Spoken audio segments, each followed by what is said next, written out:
माँ से बढ़कर कोई नहीं। स्वामी विवेकानंद जी से एक जिज्ञासु ने प्रश्न किया, माँ की महिमा संसार में किस कारण से गाई जाती है?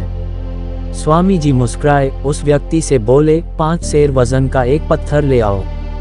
जब व्यक्ति पत्थर ले आया तो स्वामी जी ने उससे कहा, अब इस पत्थर को किसी कपड़े में लपेटकर अपने पेट पर बांध लो और 24 घंटे बाद मेरे पास आओ तो मैं तुम्हारे प्रश्न का उत्तर दूंगा।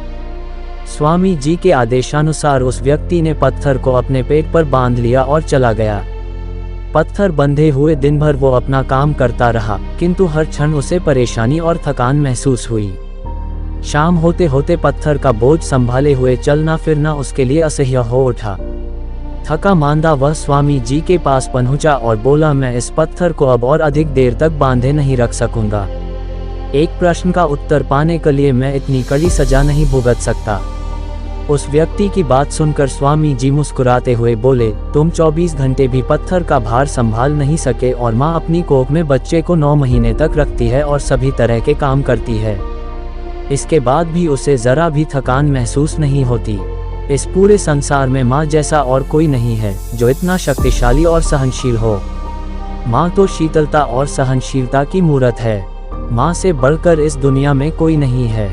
हमारे जीवन में माँ का स्थान सर्वोपरि है। माँ सभी मूल्यवान संपत्ति से अधिक मूल्यवान है।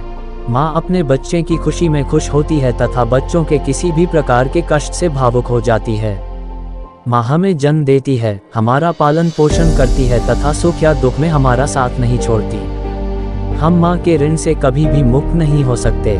माँ ये सिर्फ एक शब्द नहीं है, जीवन की ये वो भावना होती है जिसमें स्नेह, धैर्य, विश्वास, कितना कुछ समाया होता है।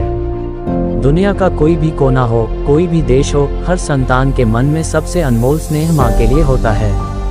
माँ सिर्फ हमारा शरीर ही नहीं गढ़ती बल्कि हमारा मन, हमारा व्यक्तित्व, हमारा आत्मविश्वास भी गढ़ती है। एक माँ सभी के जीवन की पहली, सर्वश्रेष्ठ, सबसे महत्वपूर्ण और सबसे अच्छी दोस्त होती है, क्योंकि कोई भी उसके जैसा सच्चा और वास्तविक नहीं हो सकता है। वह एक और एकमात्र व्यक्ति है जो जीवन की पहली प्राथमिकता और बुरे समय में उम्मीद की झलक होती है। हमेशा अपने जीवन में किसी से भी ज्यादा परवाह करती है और हमसे प्यार करती है। हमारे अंधकार जीवन में रोशनी भरती है माँ। हमारे जीवन की सबसे पहली और सबसे प्यारी शिक्षिका होती है माँ। किसी भी काम को बिना टाले, बिना आलस्य किए और पूरी लगन से पूरा करने का गुण। हर चीज में आत्मनिर्भर रहने का गुण। सुबह सूर्योदय से पहले सोकर उठने का गुण। हर परिस्थिति में खुश रहने और संतोष करने का गुण। कहानी से सीख। स्वामी विवेकानंद जी इस कहानी के माध्यम से लोगों को ये सीख देना चाहते थे कि इस संसार में माँ जितना धैर्यवान और सहनशील कोई और नहीं है। माँ से बढ़कर इस दुनिया में कुछ नहीं हो सकता।